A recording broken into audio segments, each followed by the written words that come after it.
1 June তাৰিখে পাত নলওঁ বুলি বটলিপ ফেক্টৰীসকলে কৈছিল, কিন্তু তাৰ পৰিপ্ৰেক্ষিতত আমিও ভাবিছিলোঁ যে বটলিপ ফেক্টৰীসকলে পাত নল'ব শিৱসাগৰ জিলাত।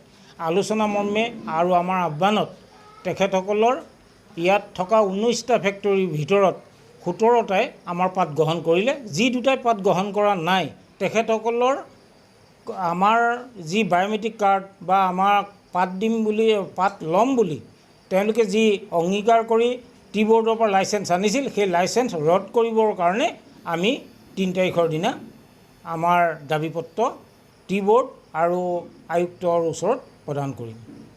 এতিয়া কথা হ'ল কি, অসমত আমাৰ প্ৰায় 2 লাখ চাহ খেতিয়ক আছে। 2 লাখ চাহ খেতিয়কৰ পেটে মৰাৰ যিটো ব্যৱস্থা কৰিছে, যদি আমাৰ দাবী তেখেতসকলে পূৰণ নকৰে, তেতিয়াহ'লে আমি পথ অৱৰোধকে আদি কৰি বিভিন্ন প্ৰক্ৰিয়া, যিখিনি আন্দোলনৰ প্ৰক্ৰিয়া আছে, সেই প্ৰক্ৰিয়াখিনি আমি গ্ৰহণ কৰিবলৈ বাধ্য হ'ম। বটলিপ ফেক্টৰীসকলক আলোচনা কৰি বহু ফেক্টৰী আমাৰ শিৱসাগৰ জিলাৰ বহু ফেক্টৰীয়ে পাত গ্ৰহণ কৰিছে। যিসকলে গ্ৰহণ কৰিছে তেখেতসকলক আমি আন্তৰিক ধন্যবাদ জনাইছোঁ আৰু কেন্দ্ৰীয় সমিতিৰ সিদ্ধান্ত আমি সঁহাৰি জনাই অহা 3 তাৰিখে আমি DC কোৰ্টত আৰু টি বৰ্ডত আমি এখন মেমৰিণ্ডাম দিম, যিখন মেমৰিণ্ডামৰ জৰিয়তে বটলিপ ফেক্টৰীসকলে যিসকলে পাত লোৱাৰ পৰা বিৰত আছে সেইসকলক যাতে কঠোৰ শাস্তি প্ৰদান কৰে, আমি এইটো ব্যৱস্থা কৰিম।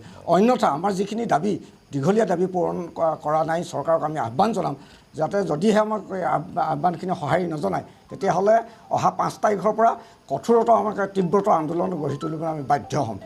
ৰাস্তা অৱৰোধকে আদি কৰি বহু কাৰ্যসূচী আমি হাতত ল'ম।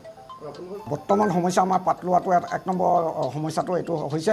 দ্বিতীয়তে আমি পাতৰ মূল্য যিটো হ'ব লাগে, এই পাতৰ মূল্যটো আমি পোৱা নাই এই মুহূৰ্তলৈকে। যিমান পৰিমাণৰ পাতৰ মূল্য পাব লাগিছিল সেইটো আমি পোৱা নাই। গতিকে আমি পাতৰ মূল্যটো আমাৰ সঠিক নিৰ্ধাৰণ কৰিবৰ কাৰণে আমি অনুৰোধ জনাইছোঁ। আৰু লগতে এইটো কথা যে তেওঁলোকৰ 100% যে পাত অকশ্যন কৰিলেহে আমি উচিত মূল্য পাম, খেতিয়কসকলে উচিত মূল্য পাম। তাৰ কাৰণে তেওঁলোকে এই আমাৰ ক্ষুদ্ৰ চাহ খেতিয়কক পেটে মৰা ব্যৱস্থা কৰিছে বটলিপ ফেক্টৰীসকলে। আমাৰ শিৱসাগৰ জিলাত 10,000 খেতিয়কে জড়িত হৈ আছে। আমাৰ বটলিপ ফেক্টৰী আছে 19টা বটলিপ ফেক্টৰী আৰু তেখেতলোকৰ নিজৰ বাগান থকাৰ 19টা আছে। তাৰে বটলিপ ফেক্টৰীয়ে 2টা বটলিপ ফেক্টৰী বাদে 17টা বটলিপ ফেক্টৰী ইতিমধ্যে আজি পাত গ্ৰহণ কৰিছে। আৰু যি 2টা ফেক্টৰী আমাৰ পাত গ্ৰহণ কৰা নাই, ইতিমধ্যে আমি তেওঁলোকৰ মেমৰিণ্ডাম আমি টি বৰ্ডত বা আমি উপায়ুক্ত মহোদয়ক আমি আহ্বান অহা 3 তাৰিখে জনাম। এটা হৈছে জয়া ফেক্টৰী আৰু এটা SK ফেক্টৰী। এইটো আমি তেওঁলোকৰ যিটো এইটোৱে যে আমাৰ ক্ষুদ্ৰ চাহ খেতিয়কৰ বায়'মেট্ৰিক কাৰ্ড আমাৰ পৰা পাত সম্পূৰ্ণ 100% ল'ম বুলিহে তেওঁলোকে পাৰ্মিশ্যন পাইছিল আৰু লাইচেঞ্চ পাইছিল। গতিকে তেওঁলোকৰ লাইচেঞ্চ কৰ্তন কৰিবৰ কাৰণে আমি আহ্বান জনাম।